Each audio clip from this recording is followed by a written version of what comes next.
ইসরাফিল আলাইহিস সালামের সিংহায় ফুৎকারের মাধ্যমে এই মহাবিশ্বে তামাম দুনিয়াতে একটি প্রলয়ঙ্কারী ভূমিকম্প অনুষ্ঠিত হবে।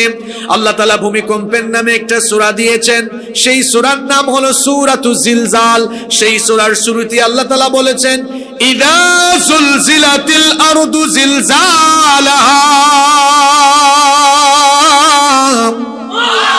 যখন গোটা জমিনকে একসাথে প্রবলভাবে প্রকম্পিত করে দেওয়া হবে। আর সেই প্রকম্পনটা কেমন হবে? অন্য আয়াতে আল্লাহ বলেছেন, ইন্না যালজালাতাস সাআতি শাইউন আযীম,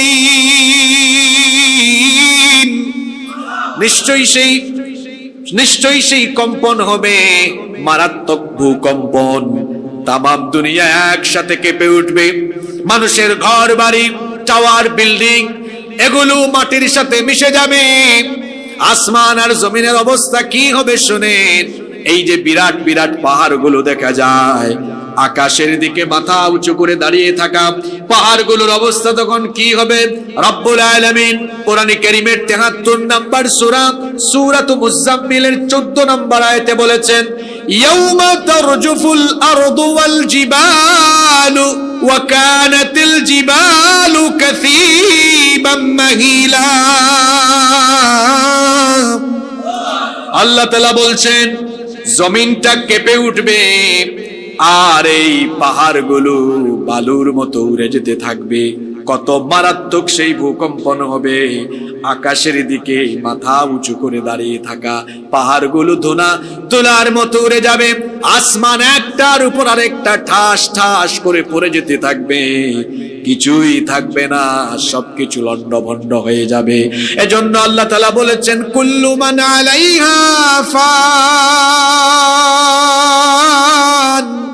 সবকিছু ফান হয়ে যাবে, ক্ষয় হয়ে যাবে, লয় হয়ে যাবে। ওয়ায়াবকা ওয়াজহু রাব্বিকা যুল জালালি ওয়াল ইকরাম, কেবলমাত্র একজন মহামহিয়ান সত্তা অবশিষ্ট থাকবেন। আর যিনি অবশিষ্ট থাকবেন, পুরুষোচিত কণ্ঠে গলার আওয়াজ বড় করে সবাই বলেন, তিনি কে? একটা সিংহার ফুৎকারে সবকিছু শেষ। আসমান নাই, জমিন নাই, পাহাড় পর্বত কিছুই নাই, সবকিছু শেষ হয়ে যাবে। এরপরে আল্লাহ তাআলা ইসরাফিল আলাইহিস সালামকে বলবেন, ইসরাফিল তুমি এবার দ্বিতীয়বার সিংহায় ফুৎকার দিয়ে তোমার দায়িত্ব তুমি কমপ্লিট করে ফেলো, দায়িত্ব তুমি শেষ করে ফেলো। এবার ইসরাফিল আলাইহিস সালাম দ্বিতীয়বার সিংহায় ফুৎকার দিবেন। দ্বিতীয়বার সিংহায় ফুৎকার দেওয়ার পরে অবস্থা কি ঘটবে আল্লাহ তাআলা বলছেন, সুম্মা নুফিখা ফীহি উখরা ফাইযা হুম কিয়ামুন ইয়ানযুরুন। অতঃপর দ্বিতীয়বার সিংহায় ফুৎকার দেওয়ার পরে কবর উন্মোচিত হবে, কবরগুলো খুলে যাবে, প্রত্যেকটা কবর ঠাস ঠাস করে খুলে যাবে। কবর খুলবে আর মানুষগুলো কবর থেকে উঠে ময়দানে মাহশরে গিয়ে সমবেত হবে। আল্লাহু আকবার। একদিন হাসরের মাঠে এই কচুয়ার সব মানুষ, তামাম পৃথিবীর মানুষ গিয়ে উঠবে। এ ব্যাপারে কি আপনাদের কোনো সন্দেহ আছে? জোরে বলেন, সন্দেহ আছে? সবাই হাসরের ময়দানে হাজির। হাসরের ময়দানটা বড় মারাত্মক হবে, বড় বিভৎস পরিস্থিতি হবে। এখন তো সূর্য মানুষের মাথা থেকে 15 কোটি কিলোমিটার দূরে অবস্থিত, কিন্তু কিয়ামতের সেই বিভীষিকাময় দিনে সূর্য মানুষের মাথার একেবারে নিকটবর্তী হয়ে যাবে। কারেন্ট আসছে না? কারেন্ট চলে আসছে, আলহামদুলিল্লাহ। এখন তো সূর্য মানুষের মাথা থেকে 15 কোটি কিলোমিটার দূরে অবস্থিত, কিন্তু কিয়ামতের মহাপ্রলয়ঙ্কারী দিনে সূর্য মানুষের মাথার একেবারে নিকটে চলে আসবে, যার দরুন পায়ের তলায় কোনো মাটি থাকবে না, তামায় পরিণত হয়ে যাবে। আর সূর্য নিকটবর্তী হয়ে যাওয়ার কারণে পাপী তাপী গুনাহগার নাফরমানদের মাথার চান্দি ফেটে মগজগুলো উতরে উতরে গলে গলে গলে গলে বেয়ে বেয়ে পড়তে থাকবে। গুনাহগারেরা তাদের ঘামের মধ্যে নিজেরাই সাঁতার কাটতে থাকবে। হাসরের ময়দানে সেই বিচারের দিনটা হবে। আল্লাহর নবী বলেছেন, খামসিনা আলফা সানাতিম মিম্মা তাউদ্দুন, দুনিয়ায় তোমাদের হিসেব অনুযায়ী বিচারের দিন 50,000 বছর লম্বা হয়ে যাবে। সেদিন আল্লাহ তাআলা বিচার করবেন, ফয়সালা করবেন। এখনো তো দুনিয়ায় আমরা বিচার করি, তবে আমরা যখন বিচার করি, আমরা তো মানুষ, আমাদের স্বভাব, আমাদের খাসলত হলো এমন, মাঝে মাঝে বিচারের নামে আমরা মানুষের উপরও বিচার করি। দেখা যায় নিরপরাধ মানুষকে আমরা অপরাধী বানিয়ে সাজা ভোগ করাই, এমন চিত্র আমার সমাজে আছে না? অপরাধ করে একজন, মামলা খায় আর একজন, বাস পুড়ায় একজন, মামলা খায় আর একজন, আছে না নাই? এই রকম বিচারের নামে অবিচার মানুষ করে, কিন্তু আল্লাহ তাআলা হচ্ছেন আহকামুল হাকিমিন, তিনি হচ্ছেন সর্বশ্রেষ্ঠ বিচারক। তার বিচারের মধ্যে কোনো জুলুম নাই, তার বিচারের মধ্যে কোনো বেইনসাফি নাই। ময়দানে মাহশরে, হাসরের ময়দানে যখন সকল মানুষ উঠবে, সেই দিনে তো দল থাকবে না, আওয়ামী লীগ থাকবে না, বিএনপি থাকবে না, জামাত থাকবে না, হেফাজত থাকবে না, জমিয়ত খেলাফত, কোনো দলাদলি থাকবে না।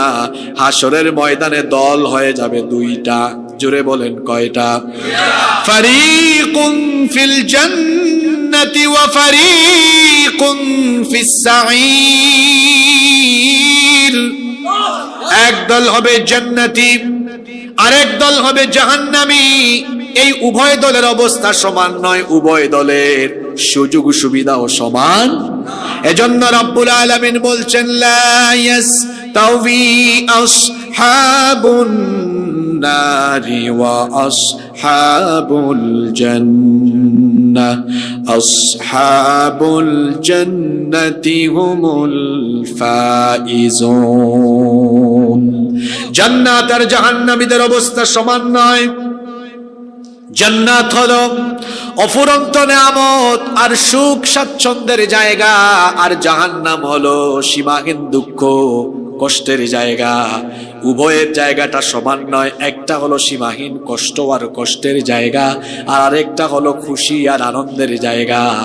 এই জান্নাত আর জাহান্নাম, এই দুই ভাগে কিয়ামতের দিন মানুষকে যিনি ভাগ করে দিবেন, জোরে বলেন তিনি কে? আমরা জান্নাত চাই না জাহান্নাম চাই?